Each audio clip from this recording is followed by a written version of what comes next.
Hi friends, ಎಲ್ಲರೂ ಹೇಗಿದ್ದೀರಾ? Friends, ಇವತ್ತು ಎಣ್ಣೆ ಇಲ್ಲದೇ ಒಂದು ಹೊಸ ರೆಸಿಪಿಯನ್ನು ಮಾಡಿ ತೋರಿಸ್ತಾ ಇದ್ದೀನಿ. ನೀವು ಇದನ್ನು ಮಧ್ಯಾಹ್ನ ಊಟಕ್ಕಾದರೂ ಮಾಡ್ಕೋಬೋದು, ಬೆಳಗ್ಗೆ ಟಿಫಿನ್ಗಾದರೂ ಮಾಡ್ಕೋಬೋದು, ಹಾಗೆ ರಾತ್ರಿ ಊಟಕ್ಕಂತೂ ಸೂಪರ್ ಅಂತ ಹೇಳ್ಬೋದು ಈ ರೆಸಿಪಿ ಅಂತೂ.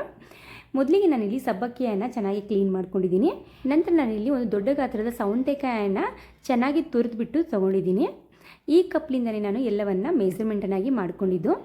3/4 ಕಪ್ ಆಗೋಷ್ಟು ಕೊಬ್ಬರಿ ತುರಿ, 1 ಕಪ್ ಆಗೋಷ್ಟು ಸಬ್ಬಕ್ಕಿ ಸೊಪ್ಪು, ಇದೇ ಕಪ್ಲಿಂದ 2 ಕಪ್ ಆಗೋಷ್ಟು ನಾನು ಸೌಂತೆಕಾಯನ್ನು ಕೂಡ ತಗೊಂಡಿದ್ದೀನಿ.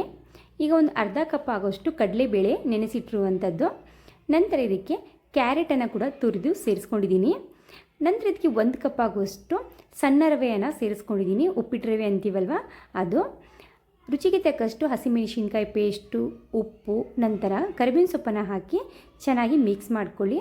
ಇದಕ್ಕೆ ನೀರನ್ನು ಹಾಕಬಾರ್ದು, ಯಾಕಂದರೆ ಇದರಲ್ಲಿ ಸೌಂತೆಕಾಯಿ ಹಾಕಿರೋ ಕಾರಣಕ್ಕೆ ನೀರು ಬಿಟ್ಕೊಳ್ಳುತ್ತೆ. ನಂತರ ಒಂದು ಬಾಳೆ ಎಲೆ ಮೇಲೆ ಈ ರೀತಿ ಚೆನ್ನಾಗಿ ಸ್ಪ್ರೆಡ್ ಮಾಡಬೇಕು. ಫ್ರೆಂಡ್ಸ್, ನಿಮಗೆ ಸೌಂತೆಕಾಯಿ ಇಷ್ಟ ಇಲ್ಲಪ್ಪ ಅಂದರೆ ಸೋರೆಕಾಯಿ ಕೂಡ ಇದಕ್ಕೆ ಸೇರಿಸ್ಕೋಬೋದು. ಚೆನ್ನಾಗಿ ಈ ರೀತಿ ಫೋಲ್ಡ್ ಮಾಡಿ. ಬಾಳೆ ಎಲೆ ಈ ರೀತಿ ಫೋಲ್ಡ್ ಮಾಡೋಕ್ಕೆ ಹೋದರೆ ಸರಿಯಾಗಿ ಬರೋದಿಲ್ಲ. ಹಾಗಾಗಿ ನಾನು ಸ್ವಲ್ಪನೇ ಮೊದಲು ಇದನ್ನು ಒಂದು ಪ್ಯಾನ್ ಮೇಲೆ ಬಿಸಿ ಮಾಡ್ಕೊಂಡಿದ್ದೀನಿ. ಈ ರೀತಿಯಾಗಿ ಸ್ವಲ್ಪ ಪ್ಯಾನ್ ಮೇಲೆ ಬಿಸಿ ಮಾಡಿಕೊಂಡ್ರೆ ಬಾಳೆ ಎಲೆ ನಾವು ಫೋಲ್ಡ್ ಮಾಡುವಾಗ ಸ್ವಲ್ಪನೂ ಹರಿಯೋದಿಲ್ಲ. ಹಾಗಾಗಿ ನಿಮಗೆ ಇದನ್ನು ಕೂಡ ವಿಡಿಯೋದಲ್ಲಿ ತೋರಿಸ್ತಾ ಇದ್ದೀನಿ. ಕೆಲವರಿಗೆ ಗೊತ್ತಿರೋದಿಲ್ಲ ಅಂತ, ತುಂಬ ಜನಕ್ಕೆ ಗೊತ್ತಿರುತ್ತೆ, ಕೆಲವರಿಗೆ ಗೊತ್ತಿರೋಲ್ಲ ಅಂತ ಇದನ್ನು ಪ್ಯಾನ್ ಮೇಲೆ ಬಿಸಿ ಮಾಡಿ ತೋರಿಸ್ತಾ ಇದ್ದೀನಿ. ಈಗ ನಾನು ಇದನ್ನು ಇಡ್ಲಿ ಪಾತ್ರೆಯಲ್ಲಿ ಎಲ್ಲವನ್ನು ಇಟ್ಟು ಈ ರೀತಿ ಒಂದು 15 ನಿಮಿಷ ಸ್ಟೀಮ್ ಮಾಡ್ತಾ ಇದ್ದೀನಿ. ಫ್ರೆಂಡ್ಸ್, ನೀವು ಅದನ್ನು ಹಾಗೆ ಕೂಡ ತಿನ್ಕೋಬೋದು. ಇಲ್ಲಪ್ಪ ಅಂದರೆ ಇದ್ರ ಜೊತೆ ನೀವು ಚಟ್ನಿ ಮಾಡ್ಕೊಳ್ಳಿ, ತುಂಬಾ ಚೆನ್ನಾಗಿ ಅನಿಸುತ್ತೆ. ಇಲ್ಲಿ 15 ನಿಮಿಷದಲ್ಲಿ ಚೆನ್ನಾಗಿ ಕುಕ್ ಆಗಿದ್ದಾವೆ. ಸೇಮ್ ಇಡ್ಲಿ ಯಾವ ರೀತಿ ಆಗುತ್ತಲ್ಲ ಅದೇ ರೀತಿ ಆಗುತ್ತೆ. ಈಗ ಇಲ್ಲೊಂದು ಓಪನ್ ಮಾಡಿ ತೋರಿಸ್ತೀನಿ ನಿಮಗೆ. ಬಾಳೆ ಎಲೆ ಆರೋಗ್ಯಕ್ಕೂ ಕೂಡ ಒಳ್ಳೆಯದು. ಈ ರೀತಿ ರಾತ್ರಿ ವೆಯ್ಟ್ ಲಾಸ್ ಮಾಡೋರು, ವೆಯ್ಟ್ ಲಾಸ್ ಎಲ್ಲ ಮಾಡಬೇಕಂತಿರಲ್ಲ ಅಂಥವರೆಲ್ಲ ರಾತ್ರಿ ಈ ಊಟ ಮಾಡಿದರೆ ಸೂಪರ್ ಅಂತ ಹೇಳ್ಬೋದು. ಹೆಲ್ತ್ಗೂ ಒಳ್ಳೆಯದು, ಹಾಗೆ ವೆಯ್ಟ್ ಲಾಸ್ ಮಾಡೋಕ್ಕೂ ಕೂಡ ತುಂಬ ಹೆಲ್ಪ್ ಆಗುತ್ತೆ. ಈಗ ನೋಡ್ತಾ ಇರ್ಬೋದು, ಇಲ್ಲಿ ನನಗೆ ಒಂದು ಮುರಿದ್ಬಿಟ್ಟು ಕೂಡ ತೋರಿಸ್ತಾ ಇದ್ದೀನಿ. ಸೇಮ್ ಇಡ್ಲಿ ರೀತಿಯಲ್ಲೇ ಇದು ಆಗುತ್ತೆ. ಇದ್ರ ಜೊತೆಗೆ ನಾನು ಟೊಮೆಟೊ ಚಟ್ನಿ ಹಾಗೆ ಕೊಬ್ಬರಿ ಚಟ್ನಿ ಕೂಡ ಮಾಡಿದ್ದೀನಿ.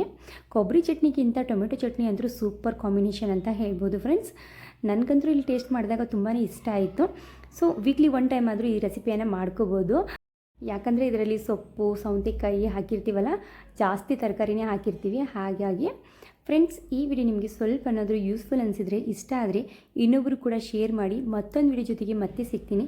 ಈ ವಿಡಿಯೋ ನಿಮಗೆ ಸ್ವಲ್ಪ ಏನಾದರೂ ಯೂಸ್ ಆಯಿತು ಅನ್ಕೋತೀನಿ.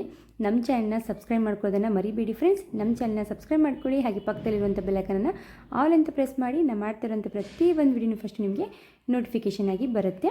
ಈ ವಿಡಿಯೋನ ನೋಡಿದ್ದಕ್ಕೆ thank you so much friends.